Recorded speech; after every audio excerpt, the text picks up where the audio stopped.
I'm just going to speak from here if you can hear me. Can you hear me in the back? I'm always reluctant to ask that question. I was speaking to the Furman faculty once. I said, can you hear me in the back? They said no, and everyone in the front moved to the back.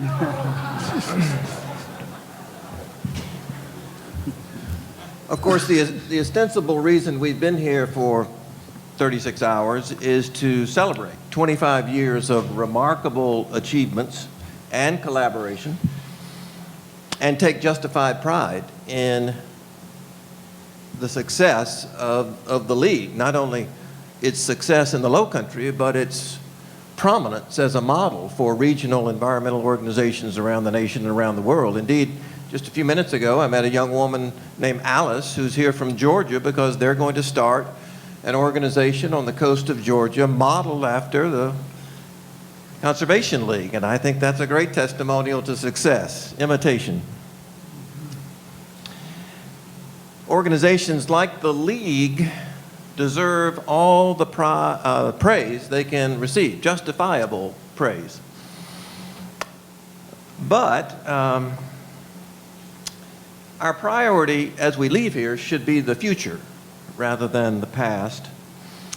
And in that regard, I want to sort of shift our focus from the sort of magisterial topics we've been talking about for the last day and a half to the more mundane, from the spiritual to the strategic and the tactical.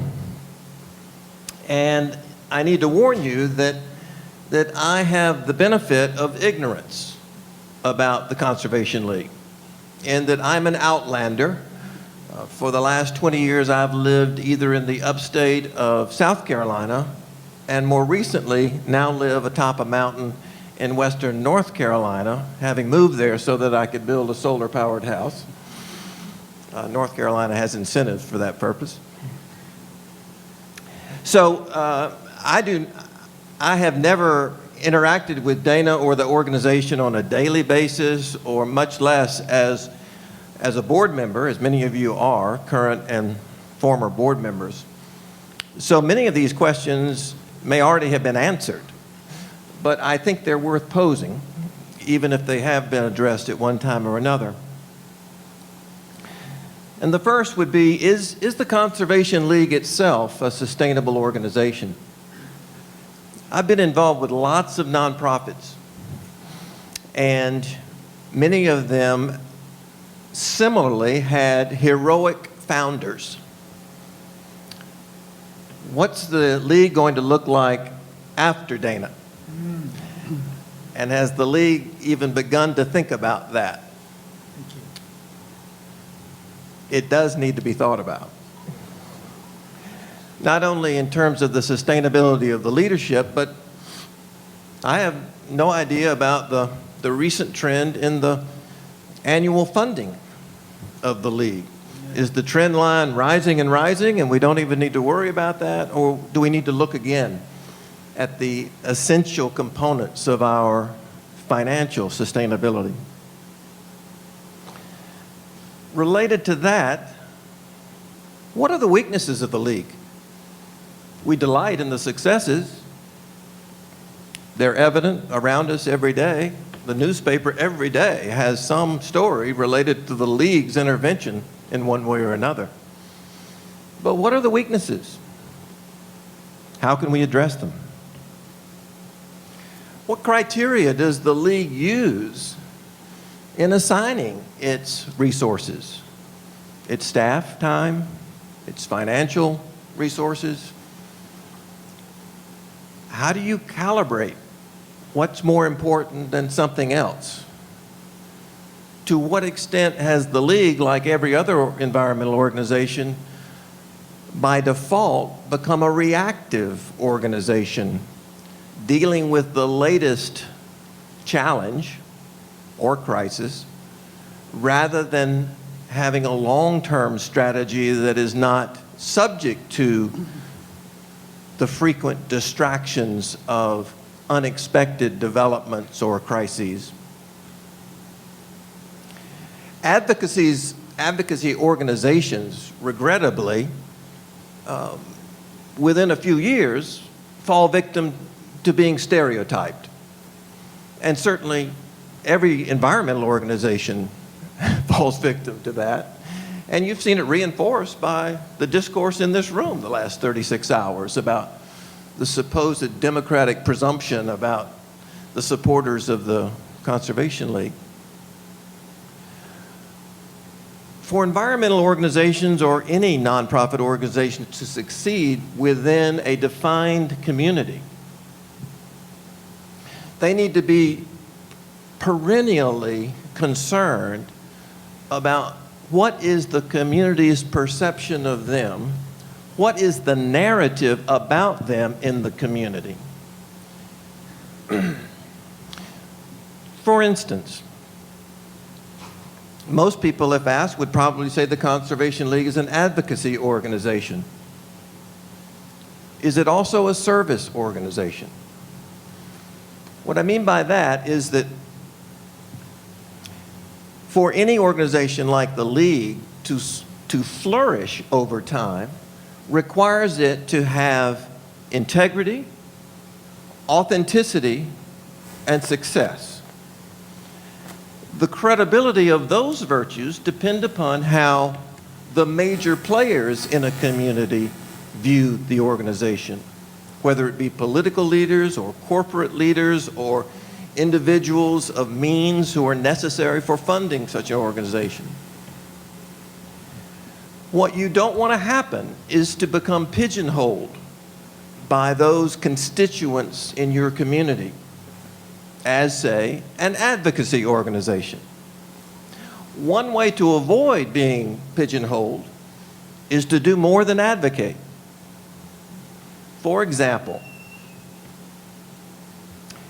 should the League become more of a service organization than it currently is, providing services to the community separate from its advocacy and its responsiveness to particular crises, whether it be cruise ships or I-526 or a groin at Folly Beach? Well, what kind of services might it provide?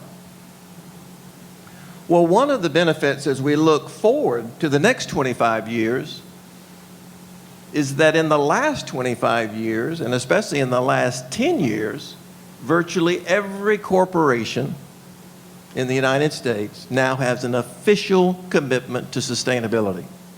That wasn't true 10 years ago. Every Fortune 500 company now has an official commitment to sustainability, and many of them have annual reports on their sustainability efforts. Well, what typically happens in the first stages of a social movement, and sustainability is certainly a social movement, is that corporations, organizations, whether they be for-profit corporations, non-profit organizations, government agencies, as they begin to adopt the premises and practices of sustainability, they typically assign that responsibility within their organization to someone already with a full-time job. In other words, it's first an additional duty, and then after a few years they realize the scope and depth and excitement of this is so great that we've got to appoint a full-time sustainability director or coordinator or vice president, whatever the title might be. The problem is, with an infant job like that, no one has had any training. They have to learn on the job. But in the last few years, organizations, typically higher education organizations, but it shouldn't be limited to colleges and universities, have begun to provide programs, leadership development programs for sustainability officers or for the executives of organizations so that they can better understand how sustainability will become a strategic priority for their organization. Should the League take that role here in the Lowcountry, providing a professional development program for executives? Perhaps it might even be a certificate-based program where there is literally something to show for their involvement.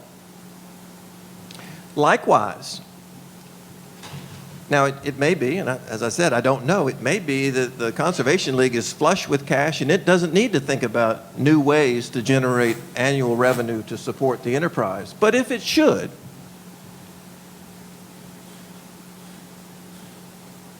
one model that is developing around the country is that advocacy organizations are beginning to provide consulting services. Sometimes they create it as a separate division, totally separate, arm's length, where the revenue is shared, but the activities have a different staff, a different director, and so forth. One benefit of providing services like this is that it gives you a different portal through which to engage other organizations in the community, whether they be corporations or government agents. For example, Furman a few years ago developed the first comprehensive sustainability master plan for the university of any college or university in the country. And within 2 years, the city of Greenville came to us and said, gosh, we want to do that for the city. Can we get your help to guide us in creating our own master plan? So all of that is said to suggest that to the extent you can add additional activities, services, programs, whatever you want to call them, that help diffuse the knee-jerk labeling of the league as simply an advocacy organization or a response organization into something much more comprehensive that has many doors into the community rather than just one door, you thereby begin to indirectly, often almost like camouflage, forging new relationships with organizations and leaders across the community that over time, within 5 years, you've got a much stronger base of credibility and now leverage through those organizational allies that you develop that you can use for advocacy or use for stopping a particularly dangerous community initiative. Finally, like any organization, how do you take your pulse? How do you measure success? How do you articulate success? And how do you take the pulse of your staff, of your board, of your constituents, and your community? The one great drawback, the Achilles heel of nonprofit advocacy organizations, is that typically the staff is animated not by salary, not by benefits, but by passion, which is great on one level, but it's dangerous on another level.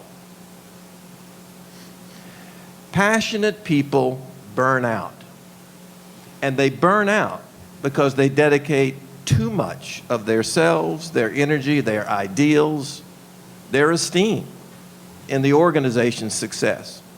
So more so than in a conventional organization like a corporation, you need to take the pulse of your staff to make sure they are not falling victim to overwork and meltdown. I mentioned earlier that I wrote 2 books about the simple life, and since the 1980s and those books appeared, there literally have been dozens of books on related topics, but one of the best is by a woman who then was at Harvard, now she's at Boston University, Juliet Schor, S-C-H-O-R, and it's called Overworked. And it's about the addiction that Americans have had over many generations to work. As you know, Americans work longer on average every week than any other nation in the world. And there's some fascinating cultural explanations for that phenomenon, but regardless of why it occurs, the result too often is burnout. And burnout both for the individual and gradually for the cause. So I would just hope that Dana and others and on the board find ways to help ensure that the staff is not at risk of investing too much of their own humanity in the cause. Thanks.